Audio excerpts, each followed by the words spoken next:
Assalamu alaikum wa rahmatullah. Welcome, viewers. Mic'd up, episode 2. Just before we get started, I want to get the formalities out the way. Thank you for tuning in. You're tuning in on Mic'd Up 416 on YouTube. Hit the like and subscribe button. Also, don't forget to hit the bell icon so you will be notified for upcoming podcast episodes and you'll be intact. Don't forget to comment. Comment helps us with obviously bettering our podcast for the viewers. So we appreciate the love from the first episode. It's been amazing to finally come back to the podcast. So we appreciate all the love and support. We're live in Haramain Studios. This is a new look for us. So we want to shout out to Haramain TV, run by Asif Dana. So if you're not subscribed to Haramain TV, you can follow them on Instagram, haramain.tv. So please make sure you go show some love to Haramain TV as well. And if you have IPTV at home, just make sure that you have Haramain TV on your local IPTV boxes. If not, contact your IPTV providers and make sure you have that for all true Islamic content. Haramain TV is the channel to be at. Also on Facebook, Haramain TV. Please make sure that you go out and follow. So once again, shout out to Haramain TV for hosting Mic'd Up this season. Season 3, it's good to be back. The first episode was just a intro to where we were and what we've been doing. But this is officially the first topic that we're going to talk about. So before we begin the topic and the formalities out of the way, I want to introduce our guests back by popular demand and a new face on our podcast. Over to my right, my elder brother, Shaykh Aamer. And we have Sidi, Zuhair, Raza, Qadir. Assalamu alaikum wa rahmatullah. Wa alaikum assalam wa rahmatullah. Jazakallah, brothers, for coming. It's a pleasure to have the both of you on the panel today on this episode. So thank you very much for coming. It's a pleasure always. Jazakumullah Thank you very much, Zuhair, for coming. Jazakumullah khair. It's an honor. I'm a nobody, but alhamdulillah, the honor is yours, man, to be here. Alhamdulillah. It's very good to have new faces. And we always talk about that there's always 3 people on the panel that have different views and have their different intellect and add their input, especially for the viewers. So it brings a different flavor. So I appreciate the both of you taking the time out. We're going to jump right into it. Inshallah. It's the hottest topic happening right now. And I think there's no more important topic that we should be talking about. Hence the colors that we're wearing today. It's the most important topic, and it's about Palestine. I don't think there's anything that is more deserving of having an episode about and having a discussion in regards to this. So there are some questions. I want to start with Shaykh Aamer first. Let's talk about why is Palestine important to us? Let's start there. Bismillah ar-Rahman ar-Rahim. As we know, Palestine is very historical for us as well. It is a place, is a markaz for Islam. As we know, it is Tamam of the Anbiya wa Rasul have came to the area in the sanctuary of Masjid al-Aqsa, Palestine, and from there we know the Isra wal Mi'raj of Rasulullah sallallahu alaihi wasallam. And of course, we've seen, and this gives evidence that all of the Anbiya wa Rasul were there at present, 124,000, Qamar Pesh. We're reading namaz behind Rasulullah sallallahu alaihi wasallam. So this place where the Nabi sallallahu alaihi wasallam and of the tamam of the Anbiya wa Rasul are, that place is holy for the Muslims. And it becomes holy for the Muslims. And is a sanctuary for the Muslims. Is it safe to say that, because people have a misconception, and they say that, for example, Sayyidina Isa, Jesus, peace be upon him, he was a Jew. Or Sayyidina Musa was a Jew. Zuhair bhai, it's that important to us. Sure. Is it because that the prophets were different religions? I wouldn't say I would say so because for us it's more of it's more of an Islamic cause as well as it is for a moral cause, and like the humanity itself, human care. Like people are being oppressed, but for us as Muslims, it's even more than that, because that's where all the Anbiya alayhi salatu wasalam. We don't consider it like they're Jews. We won't. That's not the correct terminology. Yeah, let's that's get why I that wanna cleared clear. up first. The correct terminology would be that they're from the Bani Israel, and we should say this: where the word term Jew is actually an English word that is from the Aramaic language, from Judah, or that area of, or Yahuda, I should say, and but that doesn't mean that Isa alayhi salam is termed as a Jew. It would have been the correct terminology of them, as mentioned in the Quran, of Bani Israel. Correct. And the area of some of the Anbiya wa Rasul that from the Bani Israel is from the area of Yahuda. So that doesn't mean that they were from there, because Isa alayhi salam was from Bethlehem. He was from Nazareth, and the places, historic places there. And that's also, this is why we say to the Christians that Nasranian meaning Nazareth in English. So that's not Yehuda. Right. So the correct terminology should have been Bani Israel. And we would say that they're also, like the Anbiya alayhi salatu wasalam, they all conveyed the same message. Right. So they're all Muslims. Perfect. This is what I wanted to say, because they say that Sayyidina Musa was a follower of the Torah, which they say that is still preserved today, which we know it's not. And Sayyidina Isa brought the New Testament with the Injil, and that is still preserved today, which is not. So they say that they were different religions. So why do you guys care about them the way that you do? So what do you mean? Like we don't care about them, or we shouldn't care about them? It's not about you don't care or we don't care. Firstly, Islam preserves humanity. That's one thing.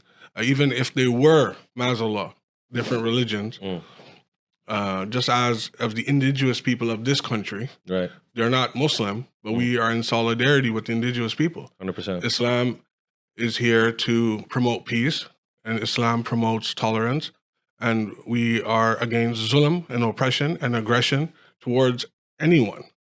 So to that, I would say, with them being Muslims, it's in the Quran, stated already.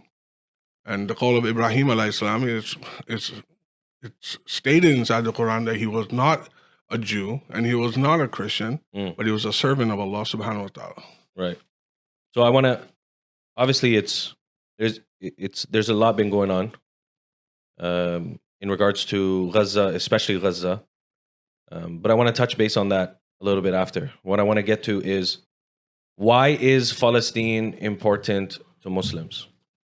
It's not just a Palestinian thing. Palestine is important to Muslims because of what?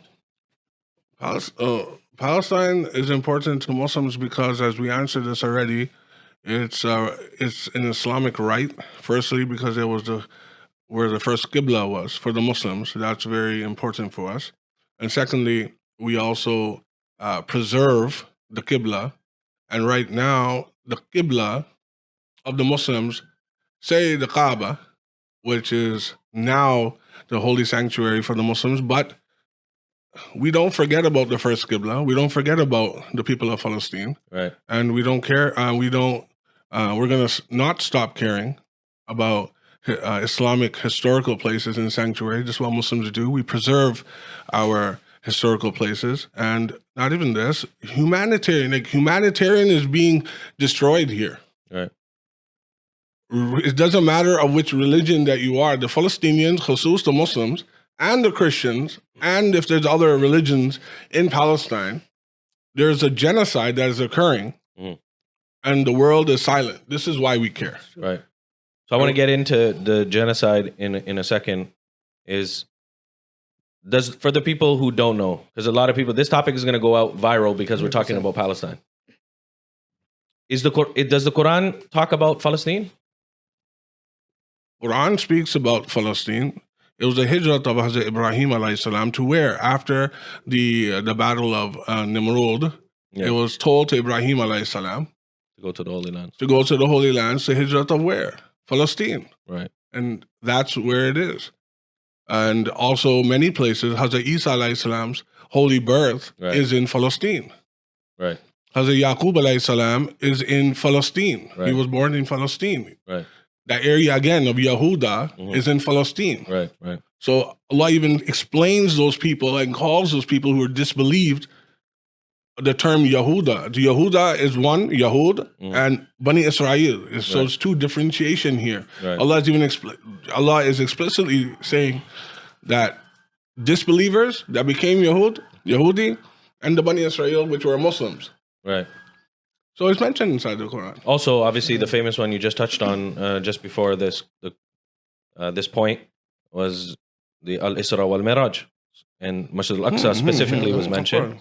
And then indirectly, it was mentioned also with Isharatun Nas, Watini wa Zaytun, was also mentioned in the Quran. But for those people who didn't know, so I want to get right into it. And then not even that, like Musa alayhi salam, and this is the thing with the our Jewish viewers who are listening, and we need to understand this clearly. This is from the Torah, and this is mentioned inside the Quran, that when Musa alayhi salam tried to do hijrah from Egypt, and it was told, and it was commanded inside the Quran, which take your people and go to where? To the Holy Land of Palestine. But they were scared to go. And when they were scared to go, they seen the people already, the inhabitants of Palestine. And they were scared to do war. They were scared to go inside in that holy place. Right. So because of even Musa alayhi salam and his qawm being expelled from the lands that they were from and trying to go into Palestine, they were not allowed to go to Palestine at that period of time of Musa alayhi salam. And because of the qawm of Palestine, of the qawm of the Bani Israel, because of what they have done that angered Allah subhanahu wa ta'ala, even Musa alayhi salam could not go into Palestine. And he is not buried in Palestine. Inshallah. And then your first point where you mentioned, Omar Bhai, was regarding, we only believe, it's only for the Muslims, or the Muslims, we don't believe in the Torah, we don't believe in the Injil, we don't believe. But a simple rebuttal to that is one of the famous kalimas, Amantu billahi wa malaikati wa kutubihi wa rusuli. We believe in all of them. I think the Muslims, it's a fact, the Muslims preserve the previous Anbiya, the previous prophets and the messengers of Allah subhanahu wa ta'ala more than anyone else, more than the Christians, more than the Jews. We see that today prominent with the LGBTQ, the alphabet community and all of them. And we see that going on. It's but the in Muslims Zururiyat or Deen as well. It's in the Zururiyat. Exactly. When you're a Muslim, you have to believe in the Tamam of the Anbiya Rasul to become a Muslim. Right. So I want to Meaning all the prophets were from that time, from the Bani Israel. 100%. So let's talk about the early stages after the time of the Prophet alayhi salatu wasalam, the Prophet Muhammad, peace be upon him. Who is under the control of Palestine after the demise of the Prophet alayhi salatu wasalam, before the great Caliph went inside? So no, when we look at the reign of Hazrat Omar al-Khattab radiallahu ta'ala, and I think which we are speaking about after the Khilafah, the Khulafa Rashidin, after the Khulafa Rashidin, many conquerors came after this. And then going into, in this era, which we can speak about, is the Sultanate of the Ottoman Empire. Yep. And then we've seen from the Ottoman Empire, okay, let's go one era before them, Hazrat Salahuddin Ayyubi rahmatullah. So Muslims have always had fikr and contemplation of Palestine. And So there was always of, in their mind. The time of Sayyidina Omar, it was the Romans. And then Sayyidina Salahuddin al-Ayyubi, they conquered Palestine. So this is what I wanted to talk about. How did Sayyidina Omar run Palestine? Sayyidina Omar al-Khattab radiallahu ta'ala an was one of the greatest rulers after Nabi Rasulullah salatu wasalam and his successor, Khalifatul Rasul Abu Bakr as-Siddiq radiallahu ta'ala an. Why? Because of the Sharia. The difference between other religions and the Sharia of Islam is that we have prohibitions. It didn't allow anyone, any leader, to defame or dehumanize or discriminate or being prejudiced towards any other religion, because Islam it preserves humanity. Right. And this is what Umar al-Khattab did. When Christians had rights under Umar al-Khattab, Yahudis were, the Jews had rights under Umar al-Khattab. And it's stated, and the rabbis who were the Orthodox rabbis even say this too. Right. That it was from the Islamic time and the era that when Jews actually had rights. When Romans were there, when they were allowed to pre-era- worship. They were allowed to worship Christians and Jews when in the time of Sayyidina Omar. of course. And in the time Christians, actually, it's a tradition up till now. You can ask any Palestinian Christian when the time of Easter happens, the Muslim imams, they will open the doors to the Christian church on that day, because that tradition is from Umar al-Khattab radiallahu ta'ala up till now, to show and signify that the peaceful treaty between that clause between Umar al-Khattab and Muslims and the Christians, that they were allowed to pray in their holy places, the Christians, their churches, or their places of worship. Right. And then you also have the preservation of life, like Shaykh Aamer was talking about, that Sayyidina Umar radiallahu anhu, he let them all live. And I think according to history as well, we can fact check this, that the Jews, the most prosperous time the Jews lived was at the time when they were under the Islamic rule as well. So this is where I want to get to. It's a segue And even into where I now, want to get to. Right? the Orthodox Jews now, the real, we should say, the Jewish people, not the Zionists, the Jewish We're people. talk about Zionists. Yeah, the Jewish people now who are siding with the Palestinian people, they're admitting and they want that land to be back to Palestine because they know that one, this land belongs to the inhabitants and the indigenous people of that country, which are the Palestinians. And secondly, they are happy under the Islamic rule. yeah, and the key, Palestinian Arabs, sorry, Zuhair, but Palestinian Arabs, correct? Yes. So the people of the land of Palestine were Arab. They weren't the people who speak Yiddish or whatever they're speaking. They're from Austria, Belgium, it sounds like a dish. Yugoslavia. I don't know where okay, their history due to the Holocaust, and it shows, and look, I'm going to be very clear. What happened with the Jewish people in the Holocaust, we're in solidarity with them. 100%. The reason why we're against oppression and aggression with everyone. 100%. This is not a religious issue here. This is based on humanity as 100%. Well. Just that battling and tackling and the zulm that they have against the preservations of Islam, our historical places, this is not allowed. Right. This is why now it's an Islamic issue now. Right.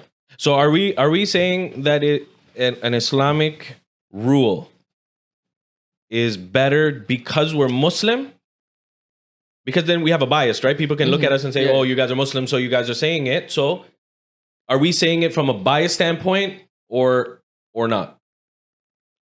Regardless, we're going to be biased because at some point. But what does intellect tell us? That because of whose rule we're comparing the rule now versus Sayyidina Omar. That's where I started with Sayyidina Omar. I think looking at it logically as well, or rationally as well, if you look at democracy, they have something called moral relativity. So moral for them changes over time. Whereas if you look at the Quran and you look at Islam itself, with even the non-Muslims, they agree to this, that Islam it's an objective view of morality.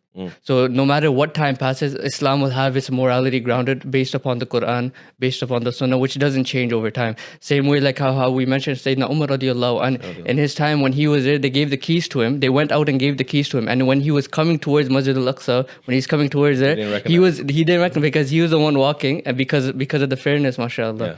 So he was walking and his slave was on camel. Yeah. So I mean that just shows. Okay. That's one era. Second era. What led to the great emperor Sayyiduna Salahuddin going into Al-Quds Sharif? What led him to go there? Well, look, Salahuddin Ayyubi rahmatullah, if you look at the biography of Salahuddin Ayyubi, Al-Shafi'i, Al-Ashari, Al-Sunni, Al-Qadri. We have to make this clear first.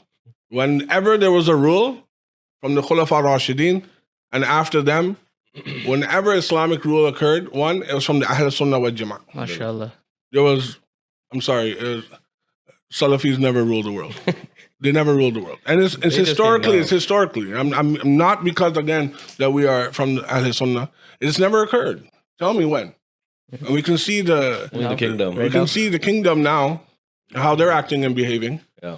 It shows that they're not ready, or they don't know, or they don't understand about the Islamic rule. And there's another propaganda and agenda for that. What was the other part, Zuhair, that I just mentioned? The going into Al-Quds, Sayyidina Salahuddin. What drove him to go into Al-Quds? The contemplation, when the zulm of Muslims, again, which is happening now, this contemplation was that time as well. When it was the Crusaders at this time now that were doing zulm and oppression against the Muslims and the Palestinians. And this did not allow Salahuddin Ayyubi rahmatullah sleep. It did not allow him to eat. It did not allow him to do anything. This was on his mind. And this is a famous call of Hazrat Salahuddin Ayyubi rahmatullah. How can I sleep when Masjid al-Aqsa is being harmed? How can I eat when Masjid al-Aqsa is being invaded? How can I even be at this station where I am at, where the Crusaders are having zulm against the Muslims, and Masjid al-Aqsa is being attacked upon? Right. This contemplation is what all Muslims should have now. Regards to the boycotts that we're doing, regards to the demonstrations that we are, this contemplation of Salahuddin Ayyubi, and we pray that amongst the Ummah, another Salahuddin comes, another Salahuddin Ayyubi comes, and it will come. Inshallah. And it's going to come. And this is what they're terrified about. And that is called? Mahdi. No. Intellectual intifada. The Khilafah. That's what it was. Whenever the eras came, it came with the Khilafah. Inshallah. Islamic rule. And this is what we're awaiting for. When Sayyidina Salahuddin conquered Al-Quds, how was the rule of Sayyidina Salahuddin? Same as the predecessors. The same as his mentors, Sayyidina Omar al-Khattab radiallahu ta'ala. Same as how Usman ibn Affan radiallahu ta'ala went all across of the Middle East. And that tradition, Salahuddin Ayyub rahmatullah, because we are the people of tradition. We are not the people of innovation. We're not the people of aggression. We're not the people of extremism. We're the people of suluh and adab and according to the Sharia. Right. And this is what occurred with Hazrat Salahuddin. Well. Sorry? Justice as well. Because justice is, like, for example, we see, like, for example, the leaders today, can you take any of them into account? No. You can't take them to law, you can't take them to court. But back in the day, we hear stories and we have like narrations where there's the layman people taking Sayyidina Umar radiallahu anhu to account. Yeah. Even we know the story of Sayyidina Ali radiallahu anhu as well. Yeah. So like the access to the leader itself, that's also one of the reasons why Islam, like you said, and if you look at it in an objective point of view, why Islam is a true, like the caliphate is a true way of life, is the most just way of life as well. Because you can, there's transparency. Right now, we don't know, we can't go to the prime minister, we can't go to them and talk to them. We'll have to go through so many like steps and levels. That's even if you're lucky. That's even if you're lucky. Yeah. So at the time of the rule of Sayyidina Salahuddin, I'm going to ask the same question, is how was the rule amongst the non-Muslims? How were they living, worship, given rights during the time of Sayyidina Salahuddin? No, they had rights. We explained this already. Jews were the most happiest when Salahuddin Ayyubi rahmatullah returned with the Sharia, and the rights were given again to the Jewish people and Christians again. And the Crusaders even admitted, they admitted that the rule of Salahuddin Ayyub rahmatullah alayh was better than what the Crusaders were doing.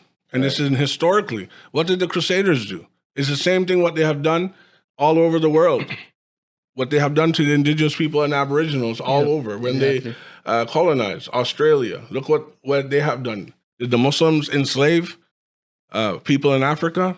Did they enslave and cut off hands and feet of the people of Angola in Africa when they invaded, like the Germans did? Right. Did Muslims put through a Holocaust to Jewish people? No. Muslims have never done this, ever. And when they did rule, it was amongst, according to the Sharia, where peace and tranquility was again ordained.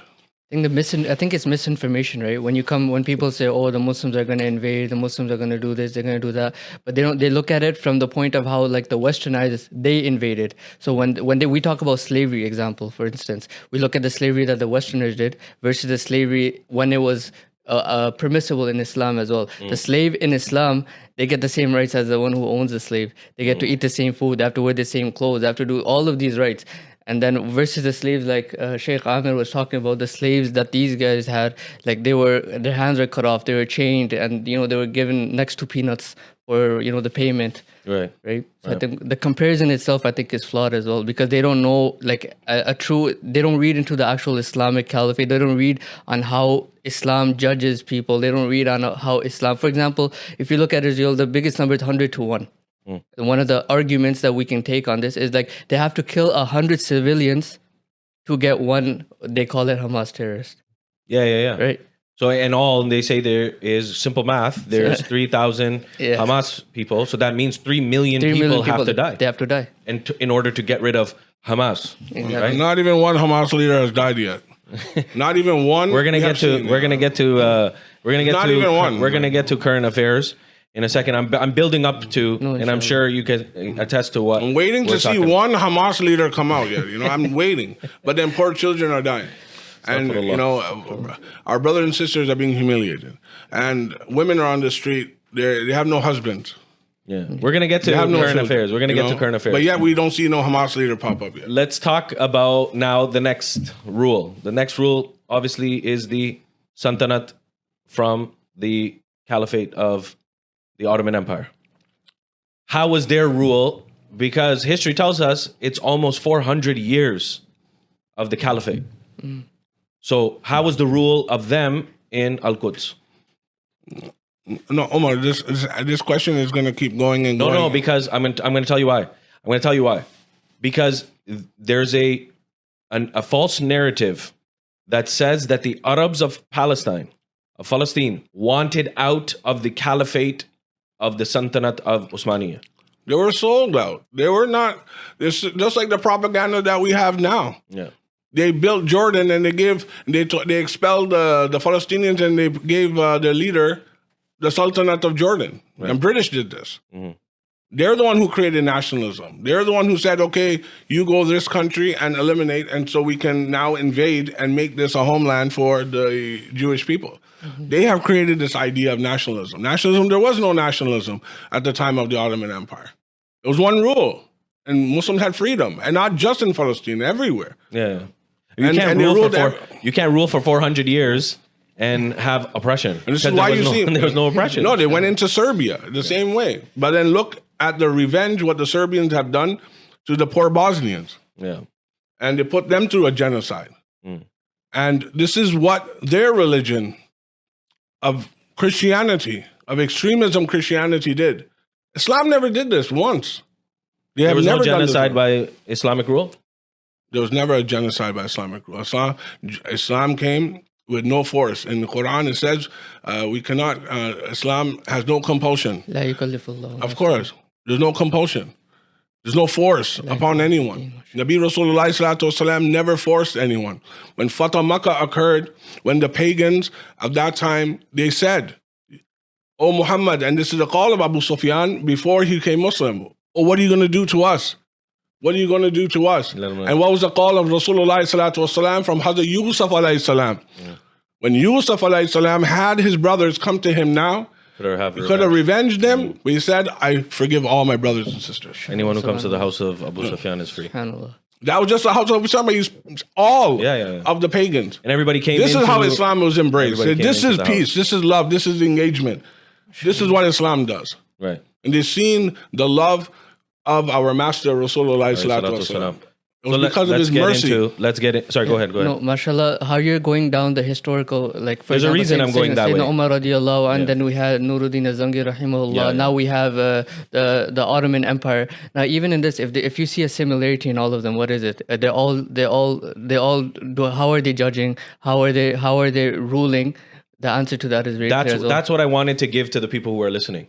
A systematic, historical breakdown exactly of from Sayyidina Omar to the Sayyidina Salahuddin. It was very simple. It was very simple. That's why was because very people simple. have a misconception. No, That's why this I is want very people to know. simple. If you do not want it to become Muslim, even when Khaybar was, and we told that time when the Jews were conquered, and Ali ibn Abi Talib radiyallahu ta'ala an conquered Khaybar, and the Muslims conquered Khaybar under the commandship of Rasulullah sallallahu alaihi wasallam.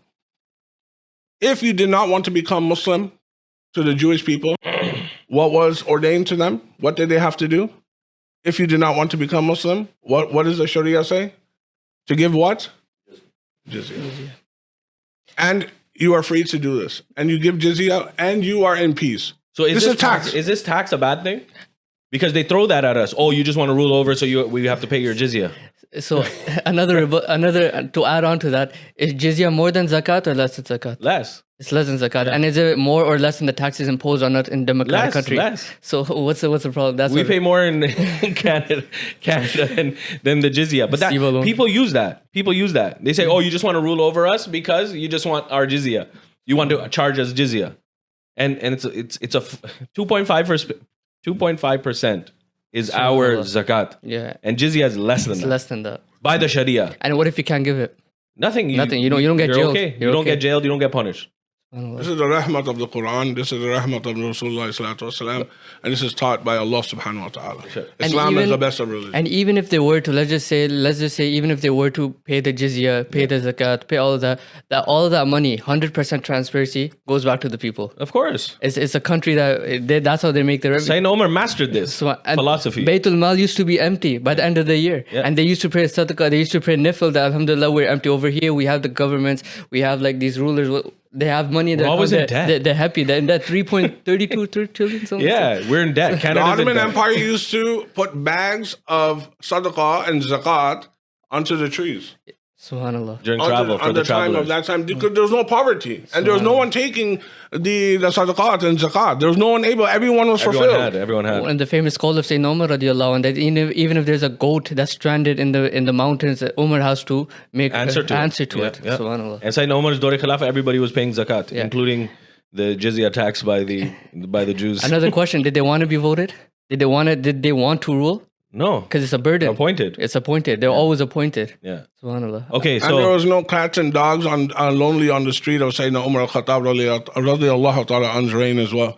So where are these nature lovers now? When Palestine and Gaza are being bombarded, where's these tree huggers now? Every tree is being destroyed. Every cat and dog is being destroyed. And animals are being destroyed. But we don't see these economical people come and, Humanitarian. save the animals, for God's sake. You don't care about the human beings, where's but what the about the World dogs and the Wildlife Fund? cats, man? No, but it's true. Where's the World Wildlife Fund now? Exactly. They care about all these, what do you call it, extinct animals and stuff, and people are dying. There was not And even one cat and dog that was hungry at the time of the Compared to the rules Khulafa of- Rashidin. compared This to is the- haq. It's not even a joke. This is, I'm telling you, Yeah, logical hakikatan. facts. This is in Tariq Khulafa. Imam Suyuti does bayan about this. Compared to the rule of war in the Islam, if you look at the rule of war, you can't harm a tree. You can't. No harm elders, no women, no children. And Yeah. the people who surrender, like You treat them better than you treat their family. Exactly. This is the call of Rasulullah alayhi salatu wasalam. So I want to go into, so we touched, so I'm pretty sure the viewers are understanding where we're going with this.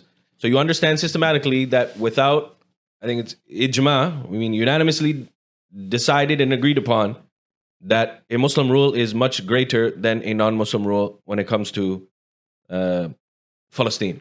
For the world, but Palestine in particular, because that's what we're talking about. I want to take They you take half after of the rule. They took half of the rules already. They pick, even here in our country, half of the rule of how they deal with the country is from the Islamic rule anyways. All the tax system is from Nabi sallallahu alaihi wasallam anyways, what they used here. But what Baby they did, bonus and stuff, but they yeah. oppressed us with this, Yeah. with the amount. We can't even pay our property tax in this country anymore. So- The wages kind of need to go high. So I want to go into, it's true, inflation and wages are still the same. But I want to get into now, because I don't want to run out. I want to get to what I wanted to get to today. So now the Ottoman Empire falls. And it's around the time of 1917. Mhm. And there's a spark. And I'll start the conversation there. There's a spark from an Austrian Jew. And he brings an ideology. Let's touch on that idea. What was that ideology? Listen, that ideology was to bring the atheist Zionist so-called Jewish people to have a homeland from the time of the Holocaust, when the people of Holocaust that were suffering, and not all of them, those people to be transferred to what we call the day of the land of Palestine now. Right. But again, I'll let Zuhair answer some of this.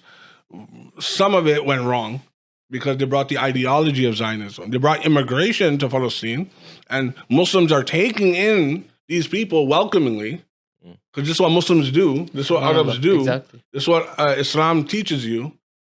But here you are now taking over their land. And so this ideology from him was to bring Zionism and to take over their land. And Muslims now are resisting. Bernard Heinzman is his name, sorry to cut you off, but when you said the fall of Ottoman Empire, now people need to read upon this too. What was the reason for the fall of the Ottoman Empire? We don't claim all the rulers, everything that was done. We don't claim the Islamic rule as a utopia when it comes to the rulers.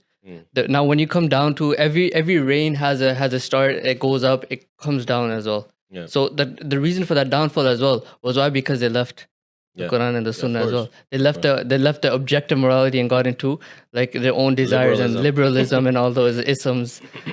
Yeah. So Zionism sparked, and you touched on atheism and stuff. So Zionism is not Judaism, because they say it's the same thing. No, they're pretending to be Jews, but they're not Jewish people. Their name is Jewish, but they are not following Orthodoxy Judaism. Right. So what is the difference between Orthodox Jew and Zionist? It's a lifestyle. It's their religion, and it's two different type of things. You can ask the rabbis this. The Orthodox Jewish people are they're following a law, which is their kitab, and Zionists are following nationalism. That's interesting. So I'll tell you one thing. I forgot his name now, but the rabbi that we did the protest. Wise. Yeah, David Wise or Rabbi Wise. Rabbi Wise. He's from New York. Inshallah. He's an Orthodox Jew, and we went out to an occasion that was called Israel Day, and we went to go voice our opinions, and he was there, and he came, and he was on our side. Inshallah. And I learned from him an interesting fact, is that in the Torah, it says that when you are expelled from your homeland and God takes you away from it, that you are not to return and you need to flourish amongst the rest of the world. Meaning that when the Palestinians took you in, they did a favor upon you and let you live there. That is not our homeland. That is the belief of the Orthodox Jewish people, that in the Torah, and it says once you were banished, they were kicked out 3 times. They say in their Torah, 3 times they were kicked out, that they angered God and they were kicked out. So this whole idea, I'm going to take you to 1917 when this all started. Okay. And then the rule of the British, they made a treaty between the Palestinians, and on one side, they wanted to merge. This is after World War I and in between World War I and World War II. Two-state solution, is that what it was? No, before that. Before that. So the British and the French joined. The French wanted a part of the Arab world. Hence why you see French people speaking in Morocco, etc. Mauritius, yeah. So Mauritius as well, etc. So, Libya. huh? Libya. And Libya and stuff like that. Algeria, etc. So those French colonies, that's what they were doing. The British went and they went into the rule of Palestine. So they wanted expiation from the rule of the Ottoman, and they wanted their own state. But in the meantime, this Heinzman and all of these people started, and Balfour, he started a treaty. Can we talk about the Balfour Treaty? He started this treaty to establish a state for the Jewish people because of what has been transpired through Hitler and his regime and the Nazi regime in the Holocaust. So they wanted this, so they were plotting. So the British played the Palestinians and they played the Jewish people. So they actually favored the Jews from Europe to come into Palestine. And then the Balfour Declaration happened. And that Balfour Declaration that happened was shocking to the people. 30,000 to 60,000 people migrated in 1 year into Palestine and took over lands from the Palestinian people. 30,000 to 60,000 people.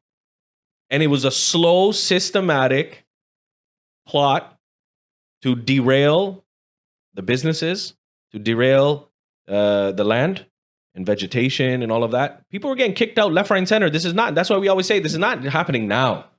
They've been injecting poison since 1917. And then they came to the time of their independence. Is it an independence? For who? For Israel. No. The illegal occupational state of Israel. No. I mean, we don't call it Israel. We still call it Palestine. Yeah. It's not, it's been taken over, and Muslims are not going to, and the Arabs and the Palestinians are not going to give that land back up. And we're going to continue to fight in solidarity for Palestine and give that land back under the constitution and legislation of the Palestinian people. And they decide of who their governorship should be. And it's not from the Western world, and it's not going to be Israel and the Zionist regime. The Zionist regime needs to step down. Right. And it's already been in default already. There's people of Israel who are Zionists, the people. If you look at what's happening in Israel right now, other than the catastrophes that's happening in Gaza and other parts of Palestine, Israeli people are on the street right now, and it's not shown in the news and social media and etc. Actually, Israeli people who are just liberal who are condemning this as well from Netanyahu. They don't want him. Actually, this war is another propaganda that's happening against the Muslims because of the reign of Benjamin Netanyahu, because he wants to rule again, because he's going to get jailed. The people want to jail him. Right. His own people want to jail him. So there's a huge conspiracy that's happening, actually, and the people of Israel, literally, they are not happy at all. Right. They actually want this government to fall. I just want to backtrack for a second. So we all know from between 1917 and 1940, we'll call it between 47 and 48, because the Nakba happened in 48, and they consider themselves their independence on May 15th of 1948. 720,000 people were disbarred from the West Bank. 720,000. 1.2 million people were killed. Can you imagine? Like, these are things that are not spoken about enough. Like, you talk about like a rule. So these guys come in, they live amongst you, but in their mind, they're plotting to overtake, shutting businesses down until they get enough people. So people started flooding in. Imagine from 1917 to 47, the British is ruling Palestine, right? So they're like, yeah, keep the floodgates open and you're coming in. Free immigration, you got free land, you got everything. But that land belongs to a Palestinian, whether it's a Christian or a Muslim, an Arab, not a Yiddish speaking person. Okay. Right? So all of these things are happening. And this is what I want to tell everybody who's watching. Go look it up. Like what you said, fact check. 1917 to 1947, systematic. Where did these people come from? They weren't there. You can't just oppose yourself into a land that's not yours. You come and say, we are the rightful people of the land. You don't even speak the language of the land. You're speaking, it's not Hebrew even. You're speaking Yiddish. Anyways, so I just want to go back. And they took hummus away from the Arabs too. Yeah, everything. Hummus and shawarma and everything. They call it their own. And they don't even look like they're Arabs, like straight up. They look like they're from another country. Like they're not Arabic. Like, Well, they're European. We know that, right? But I want to go to, sorry, go ahead. No, go ahead. No, I'm saying like you said, the European. Why is DNA? Why can't you check your DNA? The DNA check is illegal in Israel too. Yeah, I know, because they're not from there. This is what doesn't make sense. Anyways, I just want to go very far back to the time of the denial of Sayyidina Isa. Is it true that Zionism or Judaism, or who is it, they denied Sayyidina Isa? So who are they waiting for? Because they're still waiting for their Masih. Who is their Masih? What are they waiting for? And so on and so forth. Just touch on that, because I think that's a very important play in this whole this issue with Palestine. No, see, look, as Nabi Isa alayhi salam at this time, what the the pagans who were in control of controlling of Palestine at that time, they had their own constitution. What they were actually saying to the rabbis, because they're holding the rabbis with them so they can control the people, and they were against Isa alayhi salam because he was the Sharia of, and he was the law, he was the prophet, and everyone's against Nabi Isa alayhi salam. They wanted actually to allow incest to occur. They wanted brothers and sisters to be married as well. And who are these people? And these were the pagans. Okay. And the Romans that From time that were Bani Israel. No, they were the Romans. Yeah. They were kings. Okay. Romans were still conquering at that time. The governorship, like according how the Romans played this game very well, they had the rabbis along their side, Okay. so they can pass these laws. Who was stopping them? Hazrat Yahya alayhi salam and Hazrat Isa alayhi salam. So this is the Sharia, and here you have false preachers, false rabbis that were with the government. So again, we have a government that is against the Sharia. Again, that was the Sharia of Hazrat Yahya alayhi salam and Hazrat Isa alayhi salam. Right. Just like how the world is now against the Sharia now, it was then that time too. And such things like incest wanted to be proposed, and this and this. They didn't allow, what was stopping them was Hazrat Isa alayhi salam, and they wanted to. Now, they already murdered Hazrat Yahya alayhi salam because of this. And now Isa alayhi salam is the prophet now and the ruler of the Bani Israel and the Islamic rule. And they wanted to crucify him. So Because it was blocking them. safe to say that the people, the Jews of that time, denied Sayyidina Isa. Yes, half of them were with Isa alayhi salam, and half of them were the followers of Hazrat Zakaria, and then they didn't want to believe in Hazrat Isa alayhi salam because they denounced Hazrat Maryam alayhi salam. And after this, a period of time when the followers of Hazrat Isa alayhi salam then that turned Christian belief, then that occurred. Right. And then this is where the fall of all of this occurred, where Christianity then developed with their belief, and then Bani Israel, the Yahud, went with their beliefs, and then this is how the split happened at that era. So Sayyidina Isa, safe to say, Zuhair bhai, safe to say Sayyidina Isa was sent to be the Masih. Yes, sir. And they denied him. Yep. So in their books, according to them, they're waiting for a Masih. But he came. You denied him. He will return.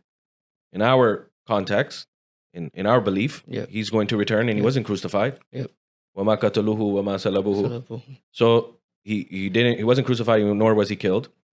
So who are they waiting for? So from what I know, I think Shaykh Aamer and Shaykh Omar, you guys can correct me on this. They're waiting for the Antichrist, from what I know.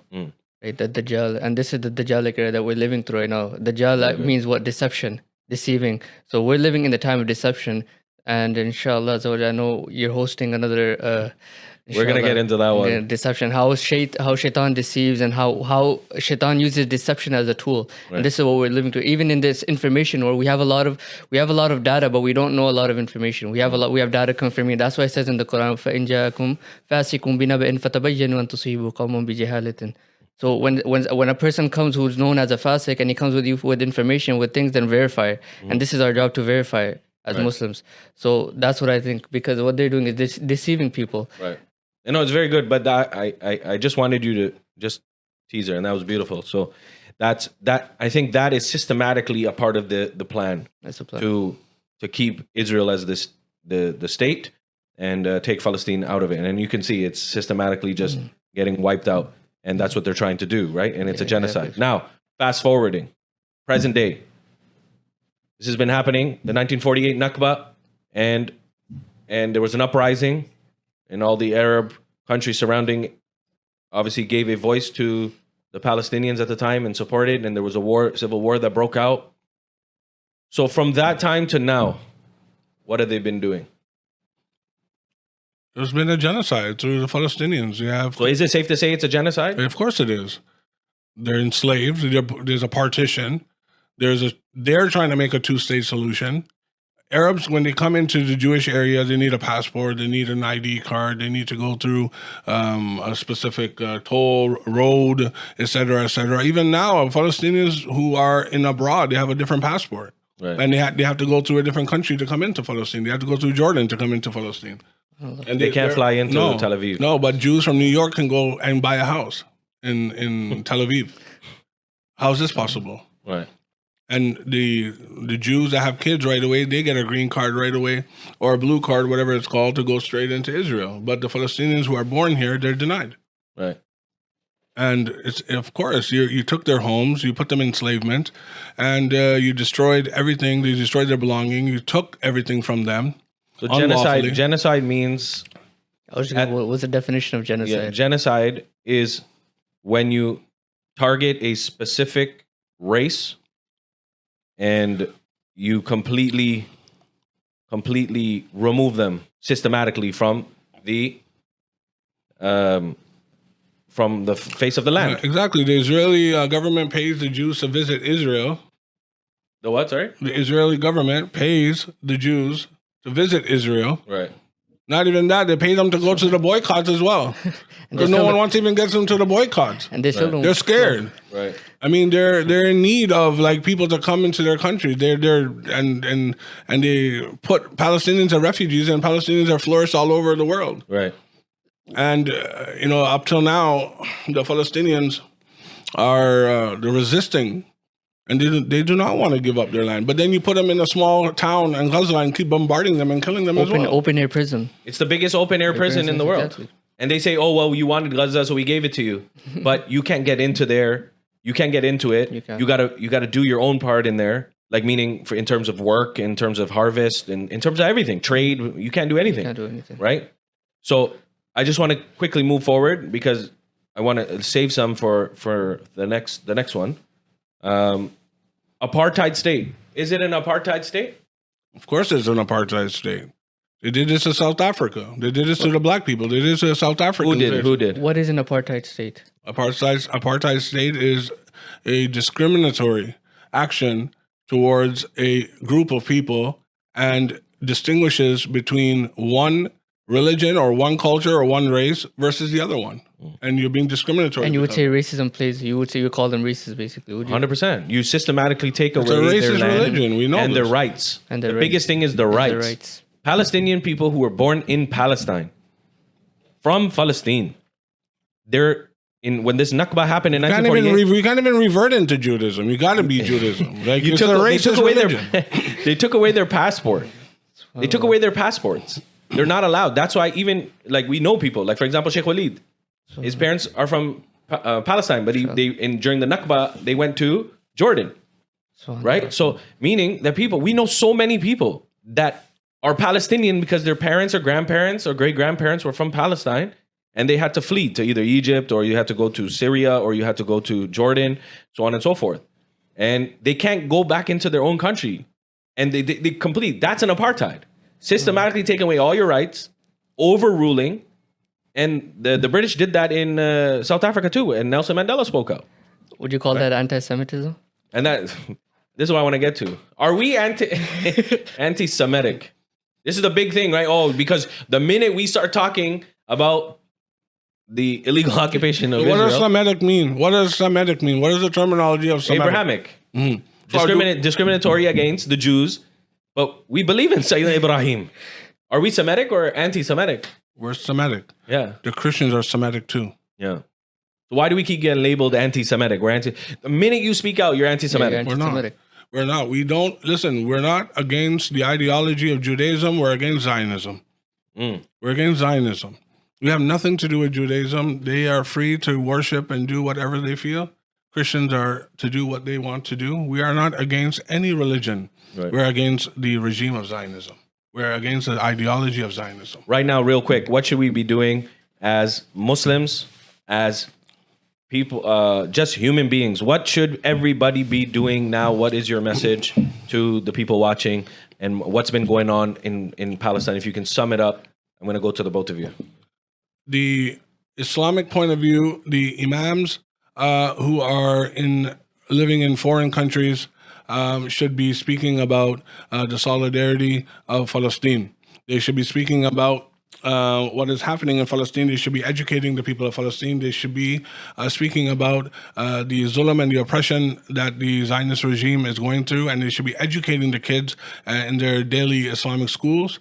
And the musallis, they should be boycotting certain products that are Can you just rip some out? What boycotting? What? Just quickly tell them. Pepsi, Coke, Sprite, McDonald's, Starbucks. Tim Hortons is a sister company of another company.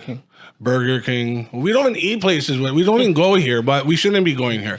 And you shouldn't. And this goes for like those people who are non-Muslims, who are supporting the cause of Palestine, and they are with us, who are boycotting these regimes as well. You know, Starbucks is closed down in the Middle East, everywhere. And Starbucks $52 million loss. I think 12 billion, if I'm not 12 billion. You know what? There's a Starbucks where we live, and you can analyze this yourself. The traffic is gone very, very small in their drive-thrus, especially in everywhere. downtown Toronto as well. I know, and listen, it's not just Muslims that are doing it. It's a humanitarian crisis.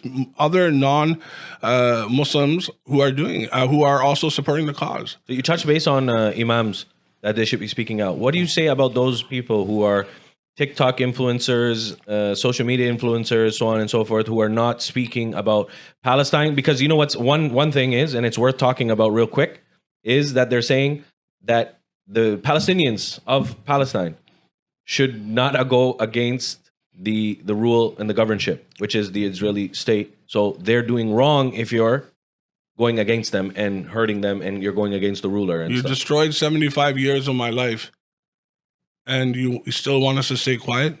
Is this the ideology? The analogy, is this what you want? The analogy you can give is if there's a kid and he sees his mother and father dying, they get killed by an enemy. You want to expect that kid to not grow up and avenge his parents. That doesn't make sense either. Right. So the imams who are, or these social look, there's a media fatwa influencers. that's coming out, and this fatwa should be taken very seriously. The Islamic world, the Muslims who are silenced, the imams who cannot say anything. And so the Sharia says they're permitted to stay quiet because it's endangerment to their life. The Sharia says this, that you're allowed to. If someone puts a gun to you and says, I'm going to kill you if you say this and this, don't say anything. The Sharia says you can be silent, or you can still boycott. It's up to you. But the Sharia said you have permission to stay silent on the matter, to save your life. But here in Canada, where you have freedom of rights, freedom of expression, Freedom of speech, and you have freedom of everything, when you have man and man walking on the street, hand in hand, woman and woman walking hand in hand, people are changing their genders here. You have everyone a freedom of expression.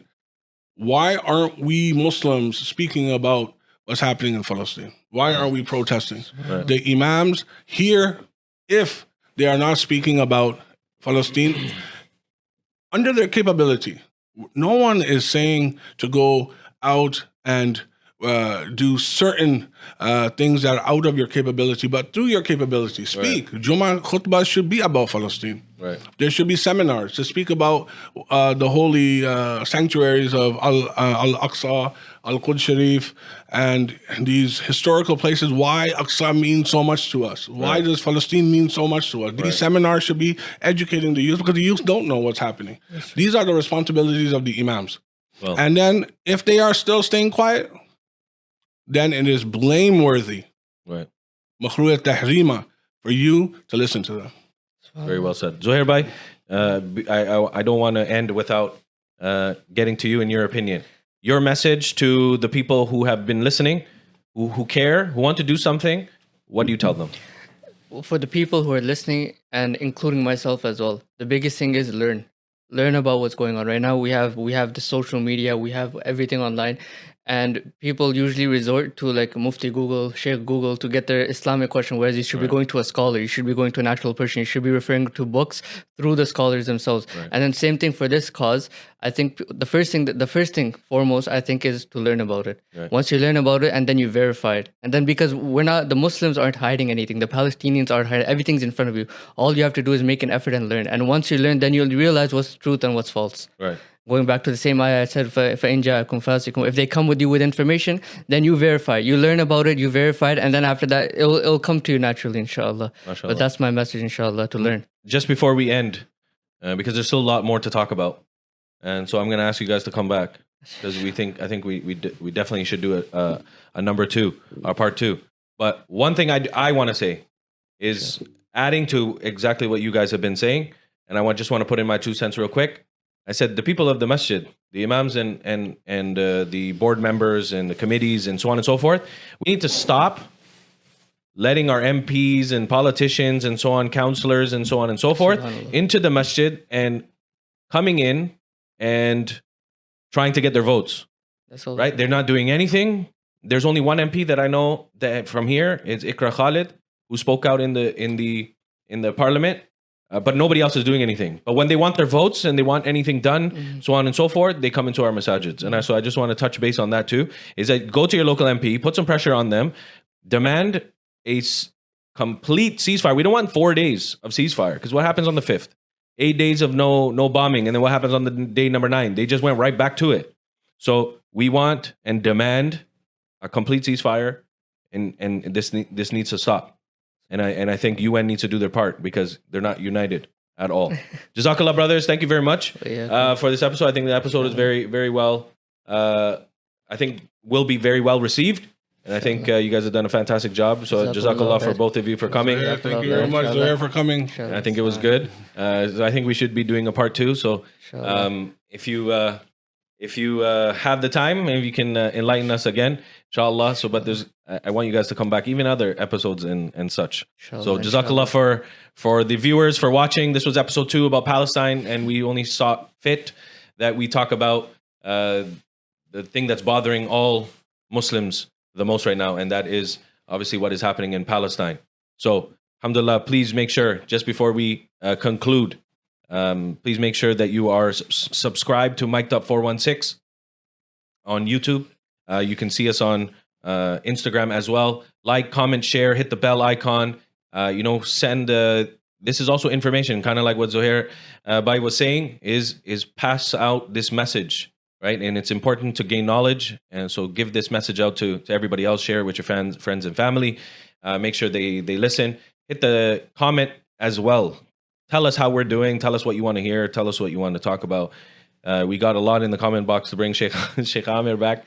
Environmental people need to just come back and help the animals of Palestine. If you don't want to at least help the people, help the animals, for God's sake. Right. And so I just want to conclude. Make sure that Haramain TV, you are subscribed to it on Facebook, you liked it, and hit the bell icon on YouTube. And please make sure that you are following Haramain TV on all. There are no trees in Gaza. There are no trees left in Palestine now. You destroyed everything. We're still waiting for the economical people who follow David Suzuki to say, at least speak about the environment of Palestine. And Haramain TV from your providers, from your IPTV providers. It's a pleasure and an honor for Asif Bhai to have us here in Haramain TV studios. So until next time, Assalamu alaikum.